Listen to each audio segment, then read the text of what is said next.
What's going on, guys? My name is Steve Alejos from Alejos Brand, and this is Brand Control. And today we're going to be talking about behind the Alien brand. Let's get into it. Aliens, man, the franchise. I mean, what can I say, man? This is an episode I've been wanting to do for a while because, you know, when I was a kid, me and my brother, we collected the toys. We were the Colonial Marines for Halloween one year. My dad was such a cool, dad that he let us watch these, R-rated movies. But, it was the 90s, it was the 80s. So just shit was wild back then, man. And that's how it was. Mind you, we were terrified. But it was so badass at the same time. It was one of those movies that, one of those franchises that really sticks with you.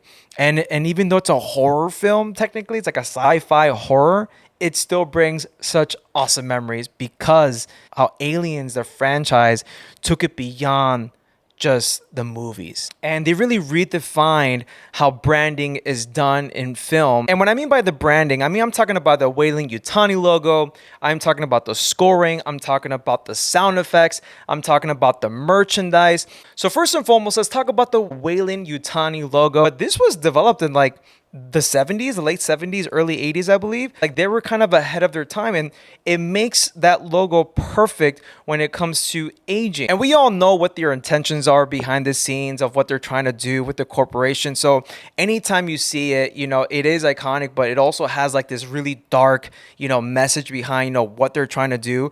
So it just really creates a feeling, there's a scene with the kid is riding his little tricycle, whatever, his little power wheel, whatever you want to call it, and then you see it on all the workers and the walls, and then at the end you kind of see it kind of pan to the logo in one of the scenes in Aliens, and there's a foreshadowing happening when they kind of see this logo. So it's really cool how they incorporated this type of branding within the movie of the corporation of the Weyland-Yutani, and I think they really knocked that out of the park to create a sense of feeling. And of course, we cannot forget about the merchandise. The merchandise was something that really pulled a lot of the younger audience back, when it came out. They really killed it, man, when it came to just creating these action figures, and these action figures were a little bit more exaggerated, of course, for kids, but it was awesome. As kids, we loved it, and they knew what they were doing. They wanted to target the kids, and they did it so well. And then they went into, obviously, the sneakers, the Alien Stopper from Reebok.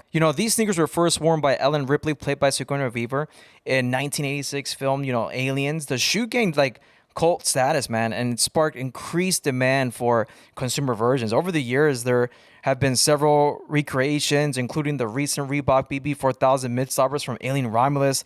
I was not lucky enough to get those shoes, but I did manage to get these low-top BB4000. So yeah, I'm not going to feel guilty scuffing these up, wearing them on rotation. So again, it's extending, the brand. It's extending the culture of the Alien franchise from just, the action figures to, sneakers and beyond, man. So it's something that we really have to take notice of how well they've done it over the past few years. And Aliens really nailed it when it came to even their sound is so masterful when it comes to their branding. One of the most iconic things is the beeping of the monitor when it starts sensing this life forms coming toward them, and it creates this suspense, this sense of holy crap, something's about to happen, something's coming towards us, and we have no idea where it's coming from. It creates this anxiety, this feeling that you can't explain, but you can only sense it as danger and something's about to happen and something really bad. Not only that, they also nailed it when it comes to just the sounds of the futuristic weapons they use, like the pulse rifle, right? I want to introduce you to a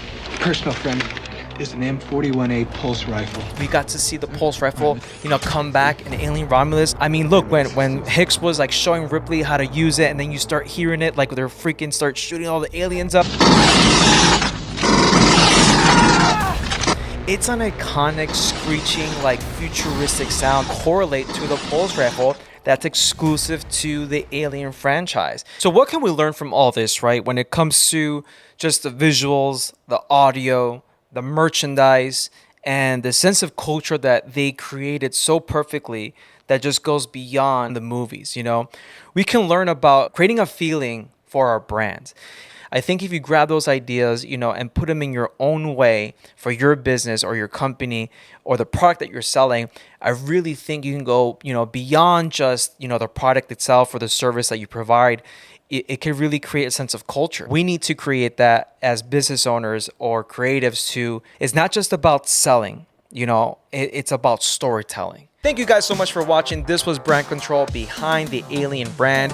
And if you guys like this video, please give it a thumbs up, follow us, subscribe to our YouTube channel. It would be really highly appreciated. If there's a specific brand you would like to see, please comment below and I will do my best to do a segment on them and really just, dissect their branding and really see what ideas and what type of, blueprint that we can come up with to apply to our businesses. Once again, guys, this is Brand Control, and this was Behind the Alien Brand. Until next time.